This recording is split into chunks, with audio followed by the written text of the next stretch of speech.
Hi everyone, this is Brad Cummings from BoardGameGeek.com, and we're here with Paul and Michael from Dancing Sorcerer Games. And yeah, maybe you can tell us a little bit about your company and about your first game. So our first game is Road of Kings, and we're both we have actually three of us. We're all from 38 Studios, ex-alumni, and after the collapse of 38 Studios, we decided to start up a side project. And yeah, so it's really inspired by sort of 80s era hex crawl kind of board games and role-playing games. It's combines sort of an open world exploration with a sort of choose your own adventure style storytelling. So you have a barbarian you control, you walk around, things happen to you, you can go hunting, you have to manage your food, your money. The goal, of course, is to get a certain amount of gold after, right now it's 500 gold in 100 days, so you can be declared king. And it's very sort of inspired, I think, thematically by stuff like Robert E. Howard and that kind of period of that barbarian sword and sorcery kind of tale. Very cool. Is it? It looks to me a little similar to like a Talisman type game. Is it kind of roll and move, or is there more strategy involved in the decisions you make? Is it like Talisman? It's a bit. Now the character you're playing is consistent, and as you move about, you can get other members to join your party. yeah, we went with more of a party building kind of a storyline, because the characters are kind of your inventory, for lack of a better phrase for it. We do have an inventory system with like treasure that you can find and things that are you may need to get made to bring to different areas of the world, but the gameplay feels kind of like choose your own adventure we kind of talked about, where as you come across different events, you can make decisions, and sometimes those decisions that are presented to you are not always good, and sometimes you're not always good as a person, or you can decide to be a really nice guy and go around and save people. It's I should point this out, it's not a multiplayer game, it's a single player game.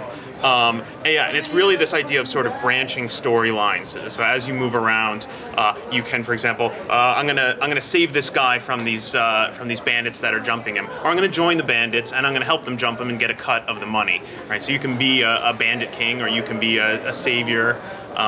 There's a really very open for you to sort of go through and create a new tale each game. And it looks like the content is randomly generated, like the map and other parts? So the map is actually consistent. Some of the events can change the map, though. We can have a town get destroyed, or have you find a secret temple to a dark god. We've authored the map, and we have plans on releasing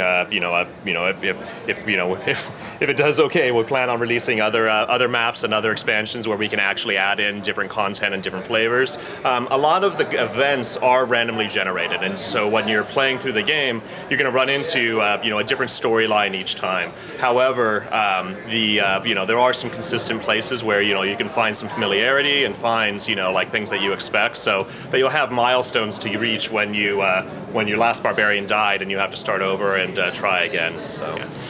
And your choices as you play impact later gameplay. So, for example, we have a race called the Aesir, who are sort of raiders, and you meet them early on, and you can decide, do I want to join them in their raids and attack villages, or do I want to, defend the villages against these guys? And the more you go in one direction, the more that flavors further events down the road. If you fight the Aesir very frequently, the next time you meet them, they're going to be pretty angry and want to fight you. Interesting.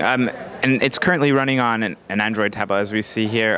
Are there plans for other platforms beyond Android? Yeah, definitely. We're definitely going to release first on Android, and it'll run on phones and tablets and all that. And then we're hoping soon afterwards to do an iOS release, and then who knows from there. Very cool. And what's the timeline? When can people expect to check this out? We're shooting for summer right now. That's the best we can say at the moment. Yeah, we're right now. It's mostly the game is obviously running, and we're having our friends and family kind of play it, and the big focus is just to add hundreds of events into it, so that every time you play through, that you run into a different storyline, because you're going to die a lot in the game, and it's kind of cool, and and so each time you play through, it's nice to run into different events and make a different story. So it has a very sort of Oregon Trail kind of feel in that regard. It's like we want it really to be fun to lose. You can die in kind of horrible and unexpected ways, and sort of try and do a little better each time. Very cool. Well, it looks really awesome, and we'll look forward to checking it out in a few months. Thank you very much, man. Thank you.